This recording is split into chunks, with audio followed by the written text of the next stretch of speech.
గుణవతి అయిన భార్య దొరుకుట అరుదు, అట్టిది ముత్యము కంటే అమూల్యమైనది. ఆమె పెనిమిటి ఆమె యందు నమ్మిక ఇంచును, అతని లాభ ప్రాప్తికి వెలితి కలుగదు. ఆమె తాను బ్రతుకు దినములన్నీ అతనికి మేలు చేయును కానీ కీడేమియూ చేయదు.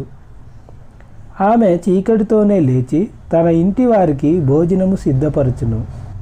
ఆమె తన ఇంటివారి నడతలను బాగుగా కనిపెట్టును, పని చేయకుండా ఆమె భోజనము చేయదు.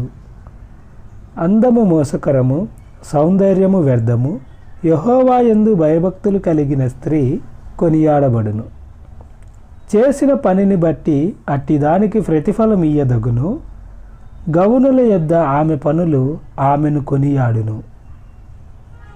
సామెతలు 31వ అధ్యాయము 10వ వచనము నుండి 31వ వచనం వరకు.